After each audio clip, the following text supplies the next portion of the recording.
শিম আলু এইভাবে রান্না করুন, দেখবেন খুবই ভালো লাগবে। এই শীতকালে তো শিম ভালোই লাগে খেতে। আসসালামু আলাইকুম, সকলে কেমন আছেন? আলহামদুলিল্লাহ সকলেই ভালো আছেন, সুস্থ আছেন। আজকে একদম সাধারণভাবে শিম আলু কীভাবে রান্না করলাম সেটাই আপনাদের সাথে শেয়ার করছি। আশা করছি ভিডিওটা না কেটে পুরোটাই দেখার চেষ্টা করবেন। এখানে একটা শিম 2 টুকরো করে কেটে নিয়েছি। তার আগে সামনে পেছনে সরু করে একটু বাদ দিয়ে দিয়েছি, ওটা ঠিক খেতে ভালো লাগবে না। এবারে রান্নার জন্য কড়াইয়ে দিয়ে দিলাম তেল। তেলটা একটু গরম হয়ে যেতে এখানে আমি সাদা তেল ব্যবহার করেছি, আপনারা চাইলে সরিষার তেল দিয়েও রান্নাটা করতে পারেন। এখানে আমি গোটা জিরেটা দিয়ে একটু নাড়াচাড়ার পরে দিয়ে দিয়েছিলাম কাঁচা লঙ্কা, তারপরে পেঁয়াজ, আদা রসুন বাটা সবগুলো একসাথে দিয়ে একটু ভালো করে নাড়াচাড়া করে বাদামি কালার করে নেব। দেখতেই পাচ্ছেন পেঁয়াজের কালারটা কেমন একটু বদলে গেছে। এবারে সরু সরু করে আলু কেটে একটু পানিতে দিয়ে রেখেছিলাম, কারণ আলুর একটা লালচে কষ বার হয়, তাই আলুটা কেটে একটু পানির মধ্যে ডুবিয়ে রেখেছিলাম। আলুটা দিয়ে দিলাম, আলুর পরে কেটে রাখা শিমটাও দিয়ে দিলাম। দিয়ে এটাকে মশলা দেওয়ার আগে একটু ভালো করে তেলের মধ্যে নাড়াচাড়া করব।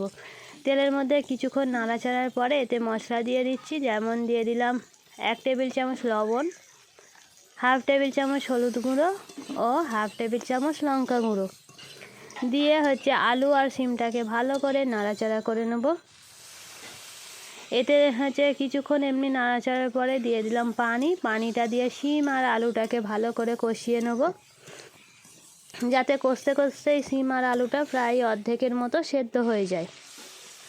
তাই আমি একটু বারবার অল্প করে পানি দিয়ে শিম আর আলুটাকে ভালো করে কষিয়ে নিচ্ছি। এই পানিটা পুরোপুরি কষতে কষতে শুকনো হয়ে গিয়েছে।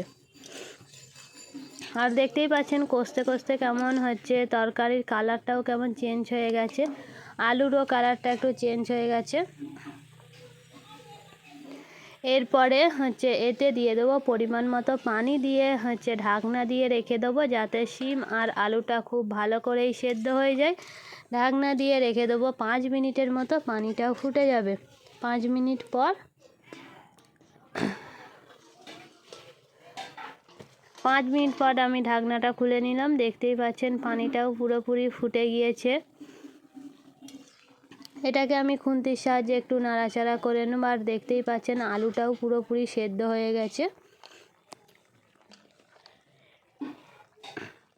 এতে এবার মশলা দিয়ে দিলাম, ভাজা মশলা, যেমন 1/2 টেবিল চামচ দিয়ে দিলাম ধনিয়া গুঁড়ো আর 1/2 টেবিল চামচ জিরা গুঁড়ো দিয়ে শিম আর আলুটাকে একটু ভালো করে নাড়াচাড়া করে এর মধ্যে যে পানিটা আছে সেই পানিটা পুরোপুরি শুকিয়ে নেব।